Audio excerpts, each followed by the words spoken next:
Wow, adakah ini benar guys? Di mana dikatakan Indonesia bersiap sedia menjadi salah sebuah negara terbesar di dunia. Di mana dikatakan saat 60 negara di dunia ini remuk diakibatkan inflasi yang melanda kita pada ketika ini, termasuklah Amerika Syarikat.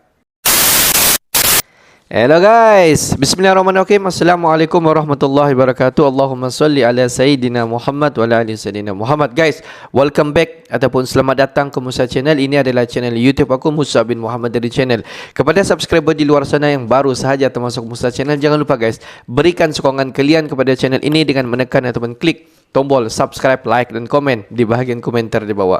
Dan kepada subscriber, kepada viewer di luar sana yang selama ini telah pun memberi sokongan kepada Musa Channel, aku mengucapkan ribuan terima kasih guys. Kalian semua memang awesome, mantap, terbaik guys. Dan aku sentiasa mendoakan yang sedang menonton video ini agar dipermudahkan segala urusan, dibukakan pintu-pintu rezeki, dihindarkan, dijauhkan daripada segala malapetaka, dan juga dihindarkan daripada segala fitnah akhir zaman guys. Amin amin ya rabbal alamin.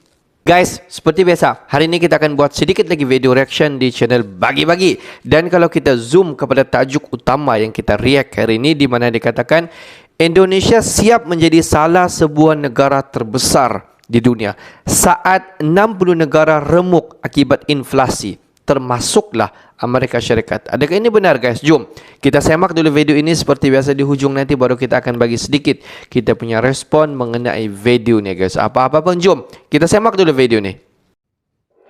Indonesia siap menjadi negara besar dan mandiri saat 60 negara akan hancur akibat inflasi termasuk Amerika. Negara sedang berkonsentrasi memusatkan dirinya pada yang namanya inflasi. Ini menjadi momok seluruh negara sekarang ini.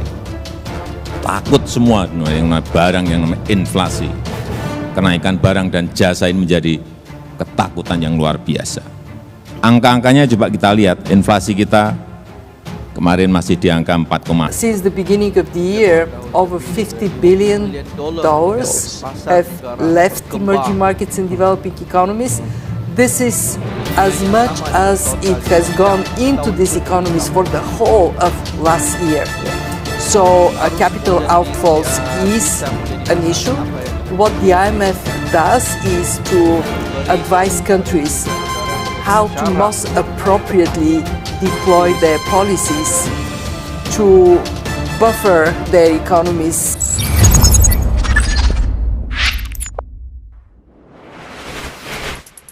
Sahabat Bagi-Bagi, gila, inflasi Indonesia terbaik, bahkan mengalahkan Amerika Serikat. Setidaknya tahun ini kita tidak kiamat ekonomi. Ternyata konflik sengaja dibuat. Di tengah tsunami kekacauan dunia pada saat ini, selain resiko perang nuklir, ada resiko besar yang tidak kalah menakutkannya, yaitu inflasi. Lihat saja Sri Lanka dan Ekuador yang sudah tumbang karena inflasi ini dan menyebabkan kekacauan yang membuat rakyat turun ke jalan dan menciptakan chaos. Kehancuran suatu negara karena inflasi adalah momok menakutkan di tengah pasar dengan sistem kapitalis pada saat ini yang mau hancur karena militer atau ekonomi. Keduanya adalah dua hal yang benar-benar menyakitkan. Dan hebatnya, kita lolos dari inflasi skala dunia pada tahun ini. Diambil by data pada situs Trading Economic 2022, Indonesia hanya menyentuh minus 3,5%, jauh di atas negara-negara lain seperti Argentina yang menyentuh 60%, Sri Lanka 39%, dan Turki bahkan menyebut 73%. Seperti Indonesia pada saat tahun 97 dan 98 pada saat itu. Sahabat Bagi-Bagi, inflasi Indonesia ini cukup patut kita syukuri. Karena Amerika Serikat pun sebagai negara maju, inflasinya jauh di atas Indonesia, di kisaran 8,6%. Dan akankah sebenarnya momok inflasi ini adalah tujuan awalnya kekisruhan dunia, di mana gelombang pandemik yang anomali dan diusiknya Rusia pada saat ini agar inflasi yang berurutan tercipta.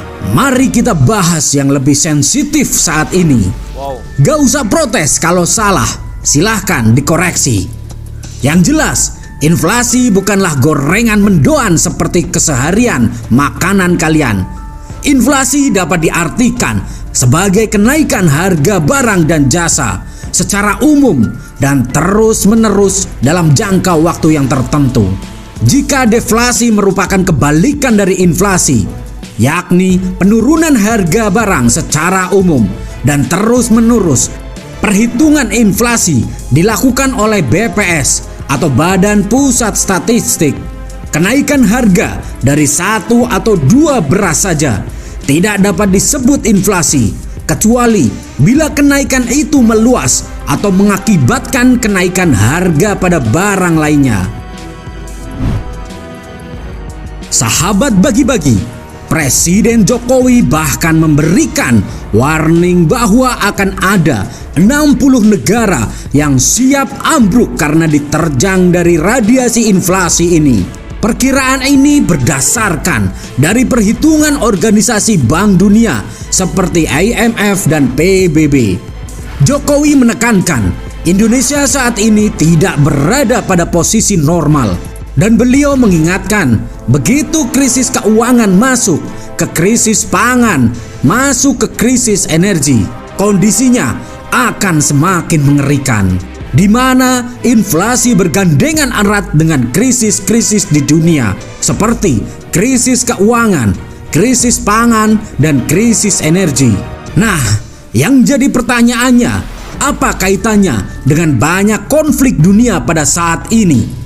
Apakah akan ikut memicu inflasi? Ya, tentu.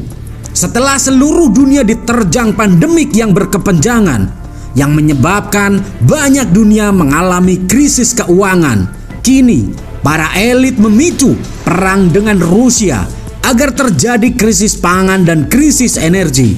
Lihatlah Rusia yang akhirnya memblokade Laut Hitam yang menyebabkan terhentinya pasokan gandum dan mengancam 40 juta manusia kelaparan. Seperti yang dikatakan oleh Sekretaris Jenderal PBB Antonio Guterres. Sahabat bagi-bagi, memang dunia saat ini adalah puncaknya chaos di zaman-zaman sebelumnya. Apalagi ada wanita dan pria yang sudah mereng otaknya, malah ingin jadi lawan mainnya. Coba saja mereka tinggal di dalam desa seperti King Narso ini. Pastinya mereka merengek. Bacalah sejarah manusia nenek moyang kita yang apa-apa makan bercocok tanam sendiri. Jangan setiap jam pesan Grab untuk makan.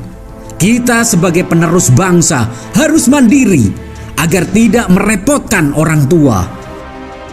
Semoga dengan adanya Indonesia yang inflasinya tetap ajeg, membawa Indonesia ke jalan yang aman dan damai. Merdekalah Indonesia seutuhnya. Merdeka! Hurra! Hurra!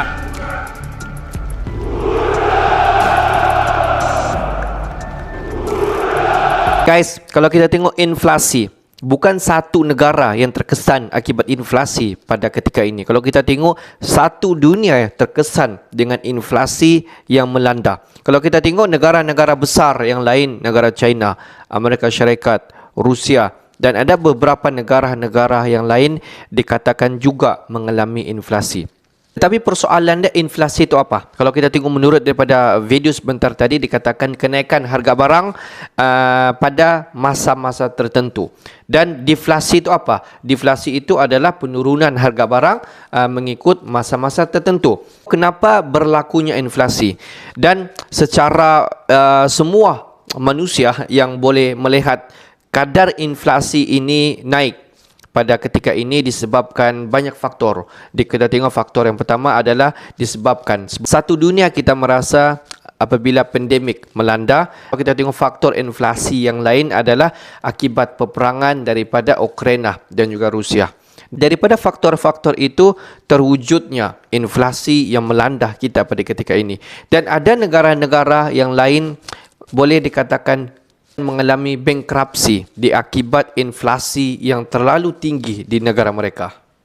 Tapi kalau kita tengok, Indonesia dikatakan boleh survive dikala inflasi melanda satu dunia, dan juga dikatakan kadar peratus inflasi di Indonesia ini rendah berbanding dengan Amerika Syarikat. Dikatakan Amerika Syarikat lebih tinggi inflasi dia daripada Indonesia, 8,6%. Bermaksud di sana inflasi di Amerika Syarikat tinggi berbanding dengan Indonesia, dan Indonesia boleh mengawal sepenuhnya inflasi ataupun kenaikan harga barang di Indonesia. Pendapat kalian bagaimana? Adakah benar bekalan makanan atau bahan keperluan di Indonesia itu harga dia masih terkawal dan tidak melepasi kadar inflasi masyarakat di Indonesia? Pendapat kalian bagaimana? Adakah ini benar, guys? Please komen di bahagian komentar di bawah.